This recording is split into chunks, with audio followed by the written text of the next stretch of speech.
your handout, on that first page, it says research indicates the following key questions when thinking about instructional planning. So the key questions are, what should be taught, how should it be taught, and then how should instruction and student learning be assessed. And so that's what your reading was on today, just kind of going over those 3 questions. So we'll start with the first department down there and just kind of work our way down.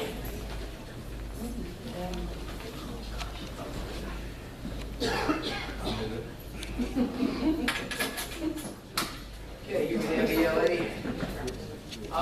Instructional planning looks like we have multiple data used, real-world resources, differentiated needs, consider student thinking. I think on the whole, the point is to meet each student's individual needs for that subject area, or whatever it takes for that student to understand the content. I think that's what's the thing you're supposed to take away from instructional planning. What it is not just doing lesson plans and nothing else, not referring to them or using them during the session, not whole group all the time. Need to use different methods, posting standards without referencing them, planning without data, and documents to prove, of course, be lesson plans, assessments, very important, and data notebooks.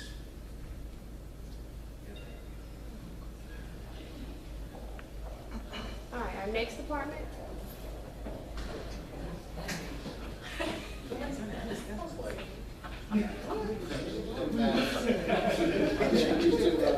Instructional planning looks like organized structured lessons, clear learning objectives, differentiated instruction that is data-driven, engaging lessons. They don't use an over-reliance of textbook, focus on recall questions or one-size-fits-all approach. Documents to prove, lesson plans, students' work, data notebook. We don't have any questions. I want to look at them was data notebooks.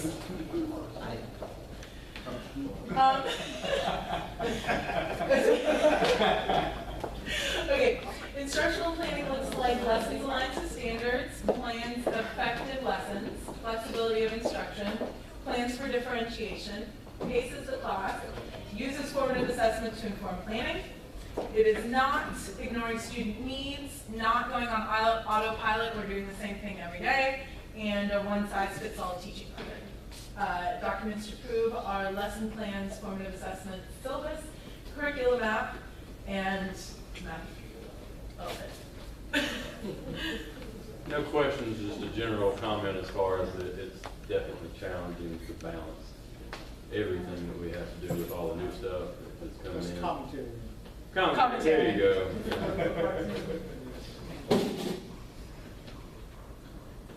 Okay, who's next?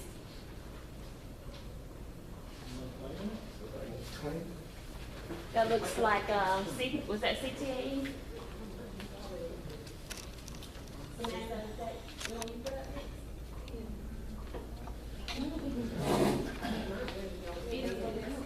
I thought I was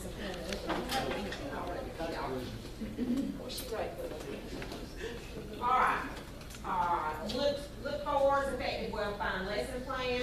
You use student data to inform planning, and you plan for the needs of all students. Use curriculum maps and pacing guides. What it is not is just reading out of textbooks or just handing out a worksheet. And documents to prove instructional planning to be well-written and organized lesson plans. Your data notebook, framework, your pacing guide, and syllabus, and we did not have any questions. So I guess we're bunching up with ours.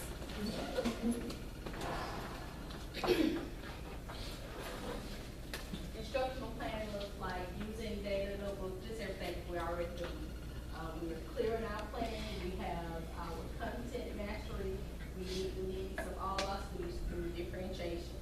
And all objectives are linked to all the standards from the state and from local, they said district too.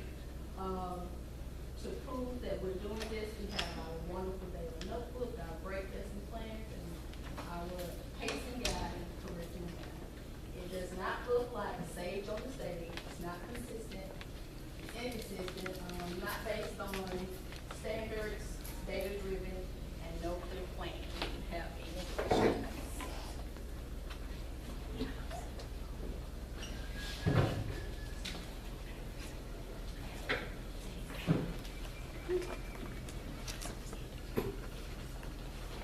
get up close to it so I can read it.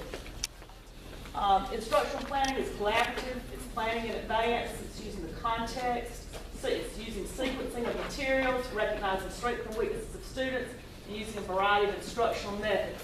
Instructional planning is not textbook only, not done at last minute, not done without student data, not always whole group, and not just about facts.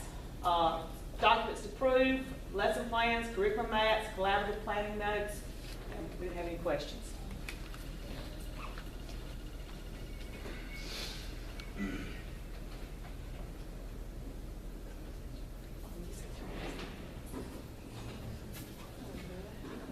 Okay, the last one is the math department and what instructional planning looks like. Data-driven, standard-focused, and all of the teachers are collaborating. What it does not look like, just sitting and looking, giving worksheets without instructions, planning without standards or data. Documents to prove are lesson plans and varied levels of resources. And the questions we have is when and time, because most of the math teachers have at least 3 preps, so it stretches the speed.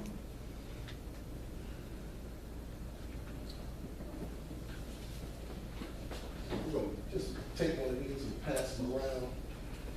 That's professional knowledge, and also the one we did today for instructional planning.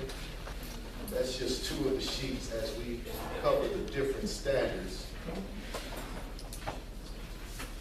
That's the sheet I was telling you about that kind of gives you what did the teacher, just some more information on kind of what we'll be looking for.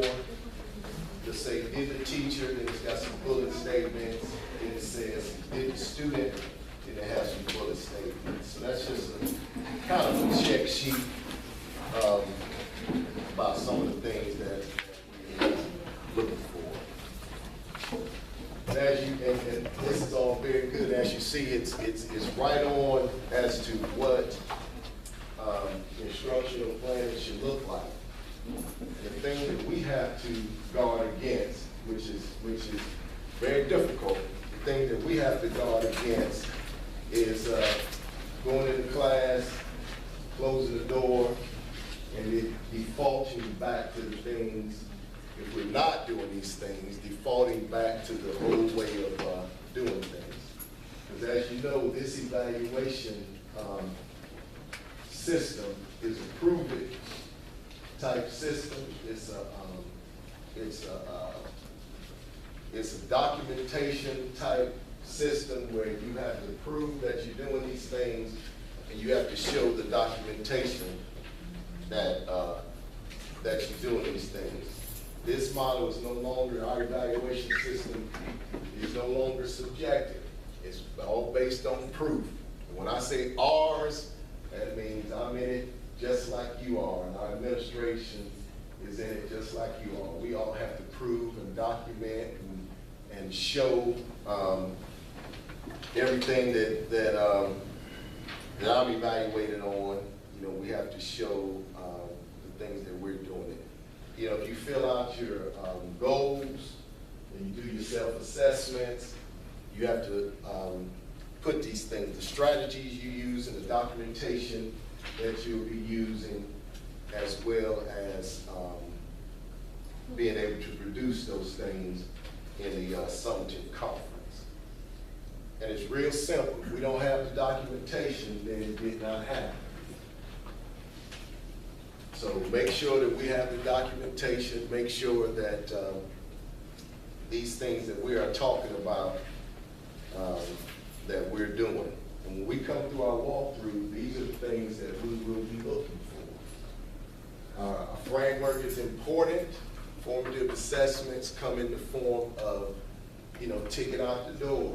You know, we need to do those ticket out the doors and look at the information on that day's lesson and see what it is that the students are getting and what it is that the students are not getting, and then we need to do our next day's instruction based on what our ticket out the door or that type of formative assessment is telling us.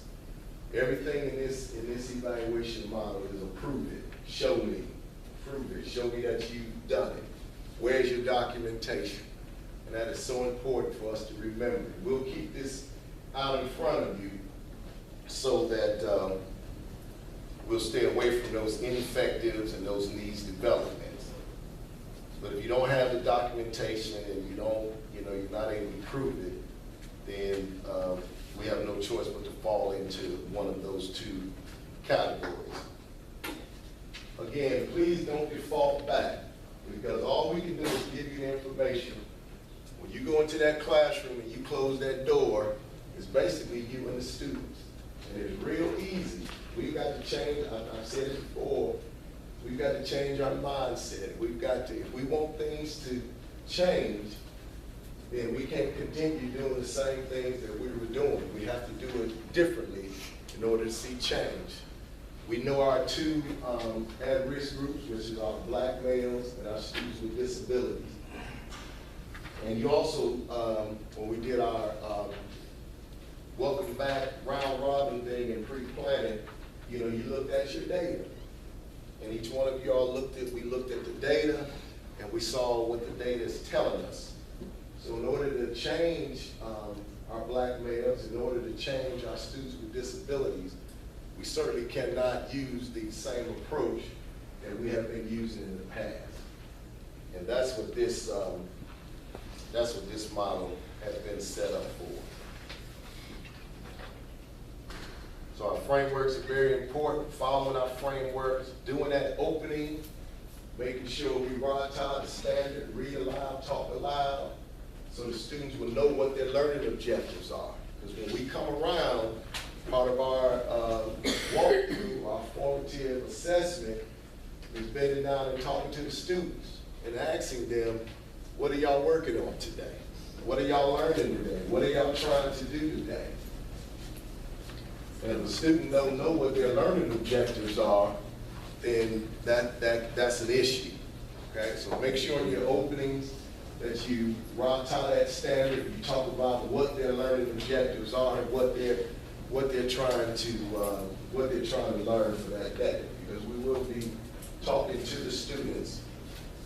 Then you have your work sessions.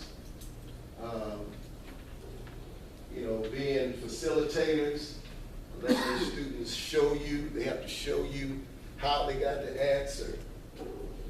All this stuff is just me keeping this stuff in front of you, but they have to be able to show. The assessment is totally different. If it's A, now they got to tell you those written responses. Now they have to be able to tell us how they came up with that response and those written responses. And that way, if they can write about it, that means they know it. So we've got to give them those written responses. And starting now, giving those students the type of questions that they're going to see. And the type of questions that they're going to see is totally different than what we've been doing in the past. We have to start now giving them those type of questions. So come March or when that milestone is given and we're redoing those SLOs, and those students are used to those type of questions. But if we wait till then we're going to be in trouble. Dr. Brad. Ma'am? Are some of those practice tests available so we can see what those questions are going to look Yes, ma'am. The OAS website, especially for the ones that's in the milestone, we're going to use the OAS website and also the PARCS website. And those are where those questions on the milestone, those type of questions are taken from that. But I haven't seen anywhere it says justify your answer from the OAS. I haven't seen any of those. Am I missing them or are they somewhere else? Because I did my pre-test from OAS and they did have some new test items. Right. There was no